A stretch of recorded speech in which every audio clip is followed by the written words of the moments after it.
Selamat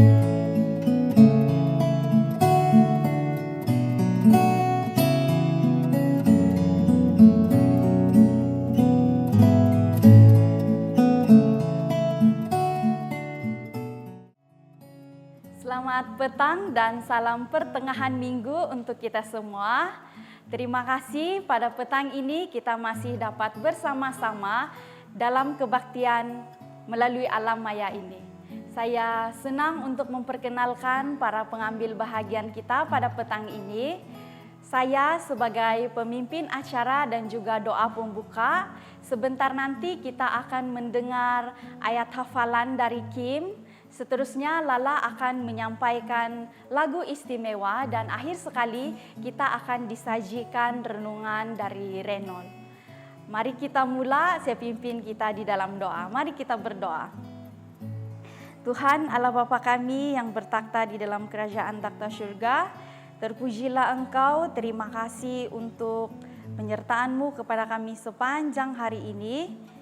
Pada saat ini kami mau mengundang Roh Kudus-Mu untuk hadir bersama-sama dengan kami di dalam kebaktian kami pada hari ini, terkhusus untuk Renol yang akan menyampaikan firman-Mu, kiranya dia boleh menyampaikan dengan baik sesuai dengan kehendak-Mu. Bapa di surga, saya juga mau berdoa untuk kami para mendengar, walau dimanapun kami berada, bantu kami agar kami boleh mendengar dengan baik, boleh memahami dengan apa yang akan disampaikan nanti.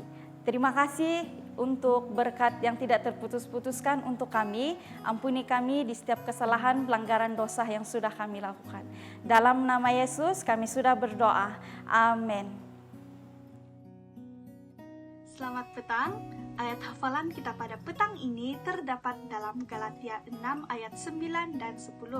Mengatakan, janganlah kita jemu-jemu berbuat baik, karena apabila sudah tiba waktunya, kita akan menuai jika kita tidak menjadi lemah.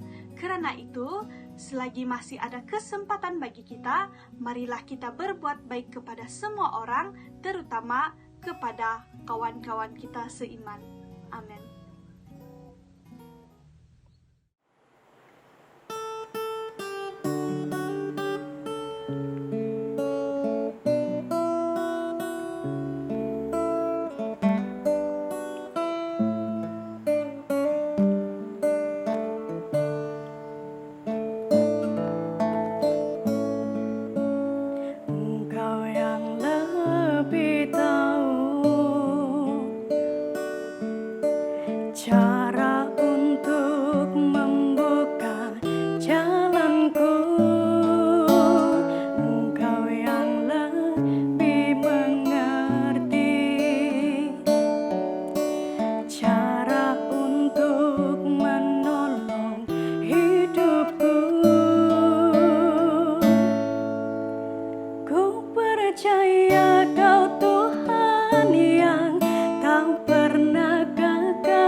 Halo, selamat pertengahan minggu semua. Terima kasih kepada pemimpin acara Silviana Eva yang telah memperkenalkan sedikit dari nama saya. Jadi saya harap kita semua mungkin sudah banyak kali melihat saya di sini di area Kota Marudu ini. Tapi untuk teman-teman yang lain mungkin di tempat yang lain, nama saya Renor Suning. Saya dari kampung Taiwan.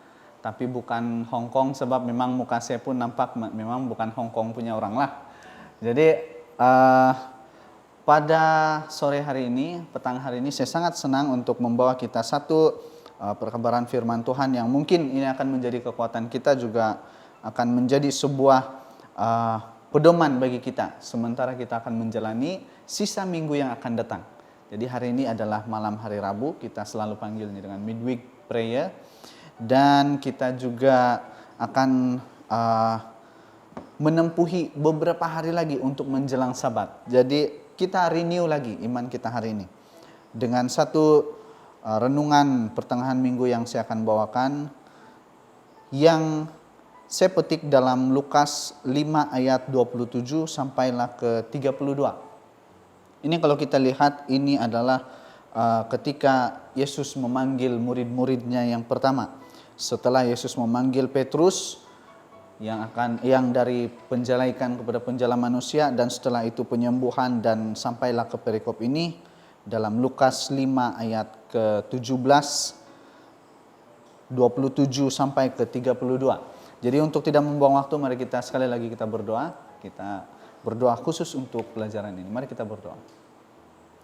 Maha besar Bapa di sorga, terima kasih karena telah memberikan kami kesempatan ini. Walaupun di alam maya, tetapi kami masih semangat untuk mencari firman Tuhan dan menyelidiki firman Tuhan. Terima kasih atas kebaikan Tuhan yang Tuhan sudah berikan kepada kami, sehingga pertengahan minggu ini kami dapat peluang untuk mendengarkan firman-Mu.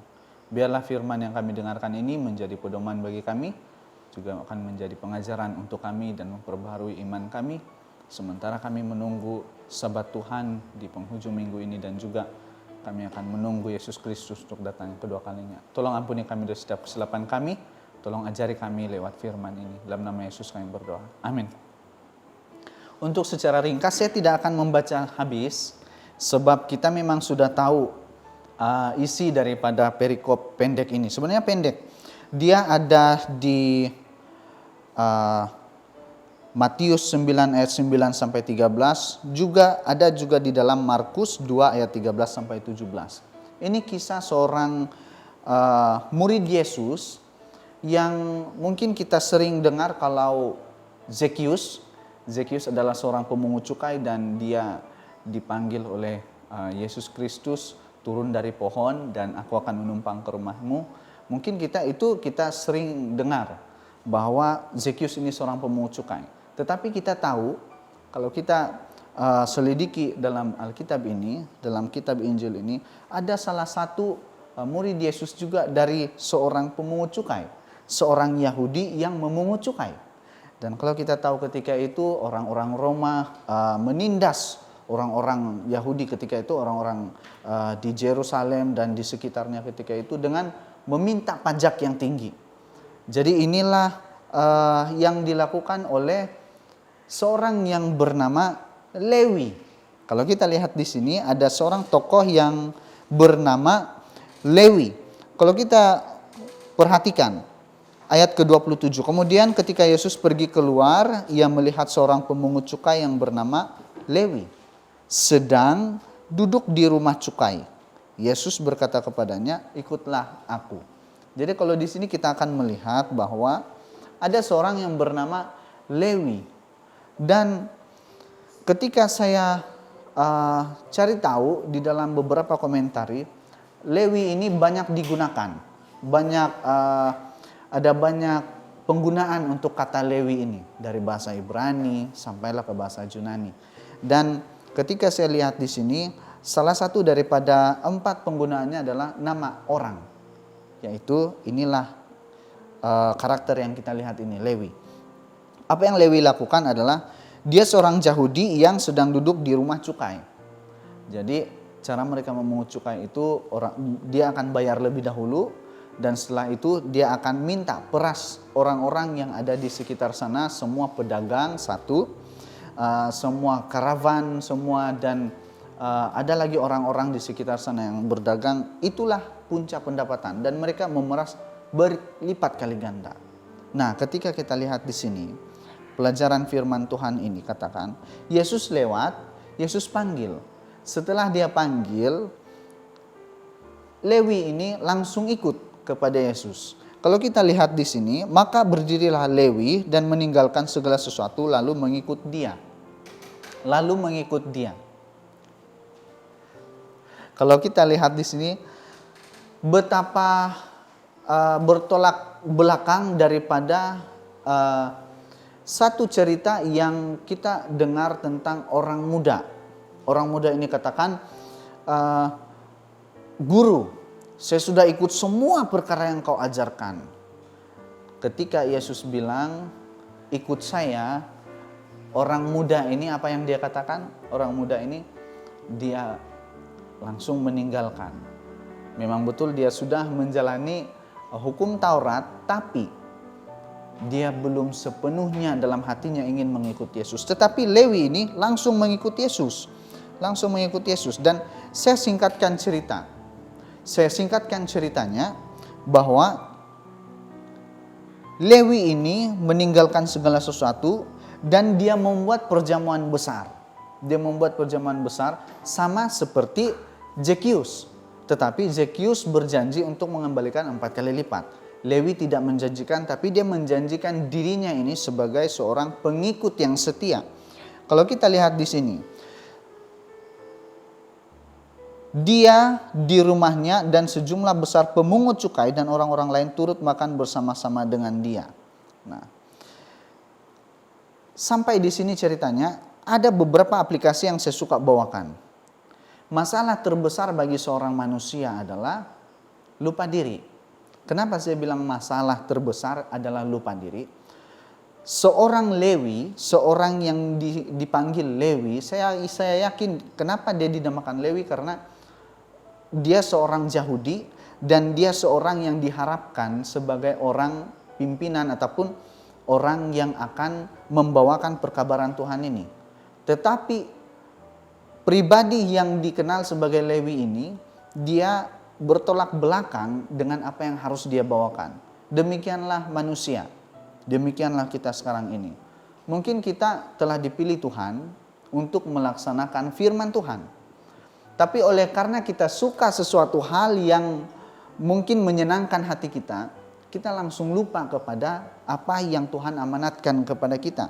Sehingga kita menjadi pemungut cukai, pemeras daripada berkat orang lain. Mungkin di antara kita mungkin ada yang terjadi seperti ini. Nah, terlalu gampang melupakan kebaikan tapi selalu ingat kejahatan. Kalau kita lihat ayat yang seterusnya, ada orang Farisi dan ahli Taurat. Kita perhati baik-baik, orang Farisi dan ahli-ahli Taurat. Apa yang mereka harus lakukan sebenarnya? Di dalam gereja, orang-orang Farisi, ahli-ahli Taurat, terutamanya ahli Taurat. Kenapa disebut ahli Taurat? Karena mereka seharusnya menjadi bapak agama. Bapak di dalam Ka'bah itu. Mereka harus membimbing kepada satu jalan di mana pemikiran yang tertuju kepada pemikiran positif ataupun pemikiran surgawi. Tapi masalahnya kita lihat apa yang mereka katakan kepada Tuhan Yesus Kristus. Apa yang mereka katakan? Orang-orang Farisi, kita lihat ayat ke-30. Orang-orang Farisi dan ahli-ahli Taurat bersungut-sungut kepada murid-murid Yesus. Katanya, mengapa kamu makan dan minum bersama-sama dengan pemungut cukai dan orang berdosa? Kalau saya simpulkan dalam perkataan saya, mereka ini seperti orang yang mengharapkan kasih tetapi tidak mempraktekkan kasih. Mereka disebut ahli-ahli Taurat. Ahli-ahli. Yaitu mereka ini, kalau kita bilang di sini pakar-pakar Taurat. Buku-buku Musa ini semua mereka hafal, mereka tahu. Tapi masalahnya di sini, apa yang mereka hafal tidak sama dengan apa yang mereka lakukan. Adakah benar? Ataupun adakah wajar kalau mereka ini iri sama perlakuan Yesus? Yesus makan dengan orang-orang yang berdosa. Malah Yesus memanggil orang yang dikatakan dari orang-orang Yahudi, orang-orang ahli Taurat ini sebagai seorang yang jijik bagi mereka, orang-orang yang memeras ugut, orang-orang yang minta mereka lebih daripada apa yang mereka dapat tanggung. Dan Yesus menjawab mereka, ini yang saya sangat tertarik dalam hati saya. Coba kita lihat ayat ke-31. Lalu jawab Yesus kepada mereka, katanya, bukan orang sehat yang memerlukan tabib, tetapi orang sakit. Pandangan daripada orang-orang ahli-ahli Taurat, orang-orang Farisi ketika itu, mereka serong pandangannya. Kenapa saya bilang serong? Karena mereka hanya mau melihat orang-orang yang mau menuruti mereka, yang mau menghormati mereka. Mereka tidak melihat bahwa adanya keperluan rohani daripada orang-orang yang mungkin di sekitar mereka, orang-orang yang tidak seagama dengan mereka, mungkin tidak satu kepercayaan, dan mungkin juga tidak sependapat sama mereka.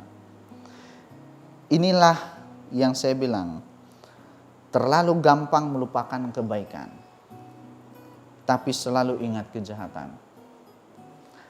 Kalau saya buka satu kertas, putih di sini, saya buka satu kertas putih, dan di atas kertas putih ini saya akan tandakan sedikit tanda. Kalau saya buka seperti ini, apa yang Anda lihat pada kertas ini? Semestinya majority kita akan melihat ada titik hitam. Ya, ada titik hitam. Tapi kita lupa, seluruh kertas ini adalah ruang yang putih. Begitulah kira-kira orang-orang Farisi melihat seorang Lewi. Yang setelah itu Yesus panggil dia, tidak tahu adakah Yesus yang menukar namanya ataupun dia sendiri yang memberi gelar. Tetapi namanya Matius yang disebut anak Alfeus. Matius ditukar namanya, yang dulu adalah Lewi, sekarang ini Matius. Matius ini adalah singkatan kepada sebuah nama yang artinya adalah pemberian Allah, pemberian Yahweh. Dia tahu bahwa Tuhan itu sentiasa bersama dengan dia. Oleh karena Tuhan memanggil, dia menjawab. Dia melupakan segala apa yang dia lakukan. Sekarang pertanyaan bagi kita. Mana satu tempat yang kita mau? Bersama dengan ahli-ahli Taurat yang punya pemandangan bahwa mereka ini buruk, mereka ini jahat, mereka ini tidak betul, mereka ini salah. Ataupun punya sebuah hati seperti Matius Lewi ini, dan dia mau diubahkan. Oke, keadaan sudah berubah sekarang ini. Yesus sudah ketuk di hati saya, ikut aku. Kalau saya dipanggil saat ini, Renold, ikut aku. Apakah yang akan Anda katakan kepada Yesus? Apakah masih kita berpikiran seperti ahli-ahli Taurat? Apakah kita mau seperti seorang Lewi yang dipanggil oleh Kristus ini? Tidak memikirkan banyak hal lagi. Ketika dia memikirkan, ya ada kebaikan, maka saya langsung mau berjalan kepada kebaikan. Ataupun sama seperti orang-orang yang memang sudah tahu kebenaran, sudah tahu Taurat, tapi dalam masa yang sama, apakah mereka benar? Apakah ini? Apakah ini? Apakah saya akan dihormati? Apakah ini? Apakah saya akan dapat untungnya? Apakah seperti demikian? Mungkin di dunia ini kalau kita ikut Yesus, kita tidak akan melihat keuntungan dalam dunia ini. Malah kita akan melihat perbalahan. Malah kita akan melihat kemarahan. Malah kita akan melihat kebencian. Dan juga kita akan melihat kesengsaraan. Itu yang akan terjadi. Tetapi ingat, semua itu adalah sementara. Semua itu akan berlalu. Tidak ada yang akan tinggal dalam dunia ini. Tidak ada yang akan tinggal. Hanya satu yang akan tinggal, yaitu pengharapan. Kalau kita sandarkan pengharapan kepada Yesus Kristus, maka pengharapan itu kita akan klaim itu. Satu hari nanti. Mungkin ketika kita tutup mata mungkin Yesus belum datang. Mungkin waktu sekarang ini, besok mungkin Yesus datang. Tidak tahu kapan, tapi kita harus merubah hati kita. Roma 12 ayat 2 katakan, jangan jadi sama seperti dunia ini. Kenapa? Karena dunia ini offer kita satu hal yang mungkin indah yang kita nampak. Tetapi setelah keindahan akan kita temukan kehancuran. Tetapi kalau kita ikut Yesus, yang penting sekarang ini adalah ketekunan kita. Kalau kita ikut Yesus, mungkin sekarang ini kita rasa sakit. Tetapi di ujungnya kita akan rasa susu dan madu di tanah Kanaan. Sama seperti tanah perjanjian yang Tuhan berikan kepada orang Israel. Kesimpulan yang saya dapat bawakan, apapun yang kita lakukan ketika kita dipanggil oleh Tuhan, jangan berdalih. Ketika kita ditunjuk oleh Tuhan, Tuhan katakan, Renol, ini adalah tempatmu, ini adalah tanggung jawabmu. Lakukan saja, lakukan saja. Bersama Yesus harapan kita tidak akan sia-sia. Tapi kalau kita sandarkan kepada pemikiran kita, semua itu sia-sia. Sedangkan orang yang paling pintar dalam dunia pun, Amsal 3 ayat 5, Amsal Raja Salomo. Sandarlah kepada Tuhan dengan segenap apa? Segenap pikiran kita, hati kita. Seluruh hidup kita sandar sama Tuhan. Dia orang bijak pun mau sandar sama Tuhan, apalagi kita sekarang ini.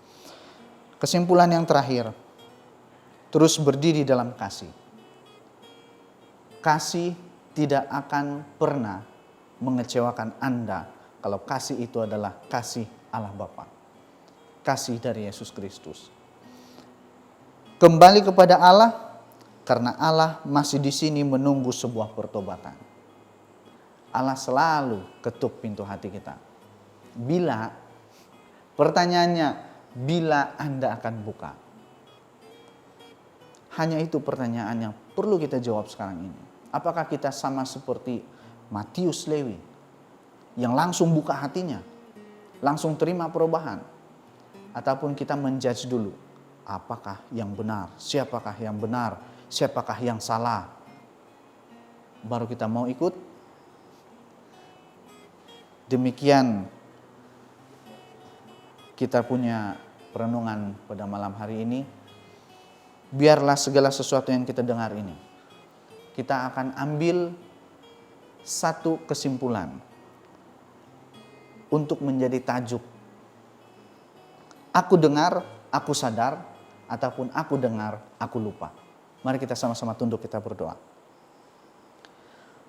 Maha besar Tuhan kami dalam kerajaan sorga, kami berterima kasih karena dalam perenungan pada malam hari ini membawa kami kepada satu pemikiran bahwa tidak perlu kami tunda-tunda untuk mengikut Yesus. Dan tidak perlu kami untuk bersandar pada pemikiran kami, melihat pada keuntungan kami barulah kami mau mengikut jalan Tuhan. Tetapi tolong ajarkan kami Tuhan, lihat dalam hati kami, supaya kami dapat mempraktikkan kebaikan dan kasih Kristus Yesus dalam kehidupan kami sehari-hari. Kami tidak akan kuat untuk menjalani kehidupan ini Tuhan, tetapi kami yakin dan percaya Engkau sudah memberikan kami sarana yang paling baik. Firman Tuhan, orang-orang sekeliling kami, juga hamba-hamba Tuhan yang mau membimbing kami untuk menuju kepada kebenaran. Tolong kami Tuhan, mungkin dalam hari-hari kami terlalu untuk melihat apa yang kami inginkan, tetapi kami tertinggal, terlupa akan apa yang Tuhan inginkan kami lakukan. Tolong kami supaya kami sadar Tuhan, dan tolong kami supaya kami dapat berubah dan merubah hati kami. Kami mau mengadakan perdamaian bersama Tuhan, supaya nantinya kami akan dapat berdamai dengan sekitar kami, lingkungan kami. Biarlah kami sentiasa dipanggil anak-anak Tuhan, karena kami sentiasa mau untuk berjalan dalam kasih Yesus. Inilah doa kami Tuhan. Jikalau ada hal-hal yang mungkin salah yang hamba-Mu telah ucapkan, hamba-Mu mohon ampun karena itu adalah kegagalan hamba-Mu untuk menyusun kata-kata. Tetapi jikalau ada hal-hal yang mungkin menggores hati kami, hamba-Mu mohon ampun. Tetapi jikalau hal itu akan mengubah kami menjadi seorang yang lebih dekat kepada Tuhan, tolong hibur kami dan juga tolong pimpin kami Tuhan, supaya kami dapat memikirkan hal yang baik untuk iman kami yang kedepannya. Terima kasih Bapa, kami mau serahkan kehidupan kami dalam nama Yesus. Kami sudah berdoa. Amin.